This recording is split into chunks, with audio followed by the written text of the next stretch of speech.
The graft cycle has roped in the Ministry of Defense. The disciplined forces is on the spot over expenditure of hundreds of millions of shillings on faulty planes. NTV can reveal that the planes have not been operational since 2007, and Trevor Mbije is here with more.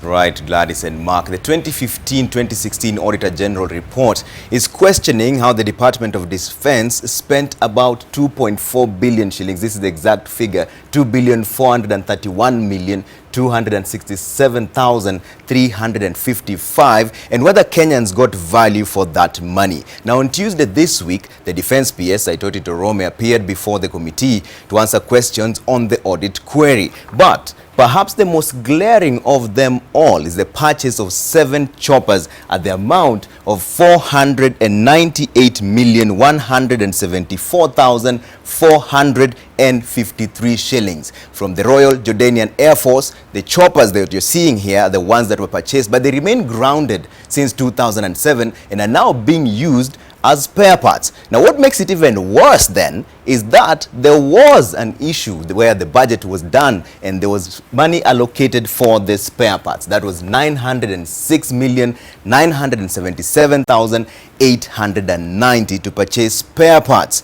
Here's how the rest of the money was spent. On April 26, 2007, the Ministry of Defense procured aircrafts from the Jordanian Air Force, recorded in contract number RJAF KAF 2007, where 1,070,405,000 shillings 210 exchanged hands. But an audit conducted at the Laikipia Air Base in 2016 revealed that 7 of those highly prized machines were grounded in military hangars, about 498,174,453 shillings having gone down the drain. That this issue has not been resolved. PS Torome, in his response to the Opio Wandai-led committee this week in Parliament, is quoted as saying that the ministry views this as a sensitive matter, and they were requiring that it be handled under classified information category. The team was sent back to the DOD to bring back a full report in the coming week. In his response to the PAC, Torome is expected to furnish the committee with details as to how 906 million shillings 977,890 was paid out to purchase aircraft spare parts. According to the Auditor General, this amount, which was paid in US dollars 12,956,827 under the exchange rate of $1 to 70 shillings, was paid at an unexpected date from a firm through restricted tendering instead of procuring directly from the specific aircraft manufacturer. The auditor in his report continues that it was not possible to confirm under the circumstances whether value for money was obtained in the procurement of these spare parts or whether the payments for the parts were lawful and effective as required under Article 229(6) of the 2010 Constitution.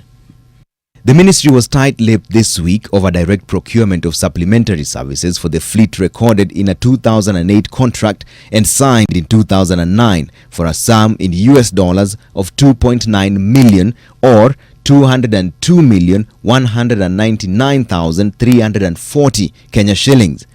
In his report, the AG states that the details of these services have not been provided for audit review, contrary to the provisions of Section 9I, E and F of the Public Audit Act 2015.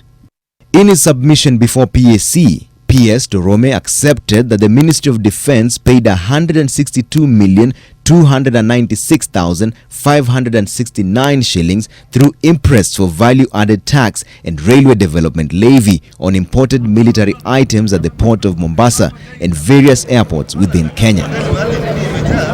In his query, the Auditor General states that the report for 2014-2015 that they paid taxes on interest that were issued to officers serving at the Central Supply Depot and Kenya Air Force Logistics Branch in respect of value-added tax and excise duty on imported military equipment. Although the amount is claimed to have been deposited in account at the National Bank of Kenya, owned by KRA Customs and Excise Tax Colin, examination of tax returns submitted by the Kenya Revenue Authority does not reflect the receipt of the said amount.